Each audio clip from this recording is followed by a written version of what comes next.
يا صباح الجمال والروقان على كل أهل اسكندرية وعشاقها. احنا واقفين فين؟ احنا هنبدأ طريقنا النهاردة من عند دوران مستشفى جيهان، وبدايتنا كده من عند شارع خليل حمادة.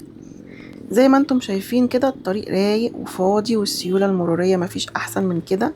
بس مش ده الموضوع الأساسي. الموضوع إننا رايحين نشوف النقلة الجديدة لواحد من أشهر شوارع اسكندرية، شارع خالد بن الوليد، بعد قرار السيد المحافظ بتحويله لممشى سياحي على غرار شارع النبي دانيال.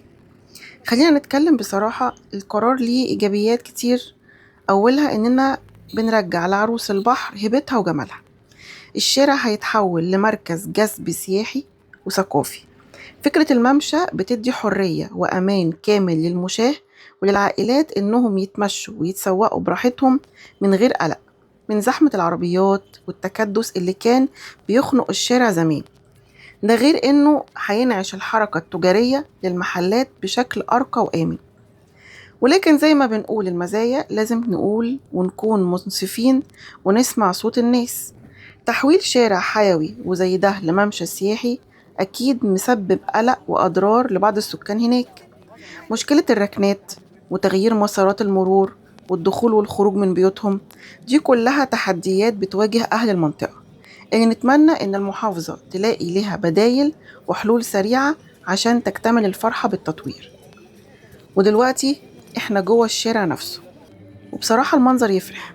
الغالبية العظمى من أصحاب المحلات ملتزمين جدا بعدم النزول بالبضاعة في الشارع وسايبين الرصيف للمرة، وده بيعكس وعي كبير منهم طبعا. ومفيش مكان بيخلو من الاستثناءات، في كم محل كده لسه مش واخدين بالهم أو مش ملتزمين، بس نأمل إنهم يواجبوا المظهر الجديد للشارع في أقرب وقت. بصوا معايا كده على التفاصيل، دهانات الرصيف وتناسق الألوان عاملة شغل عالي وبتديك إيحاء بالبهجة والنظام. التفاصيل الصغيرة دي هي اللي بتفرق في شكل عين السائح والزائر للشارع. في النهاية يا جماعة، التطوير ده مش هيستمر ولا هينجح إلا بيكم.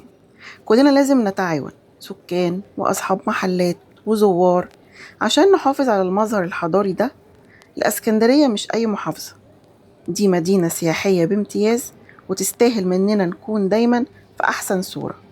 شاركوني بقى في التعليقات إيه رأيكم في تحويل خالد بن الوليد لممشى سياحي، وأتمنى منكم متنسونيش في اللايك والشير والسبسكرايب، وأشوفكم في جولة جديدة.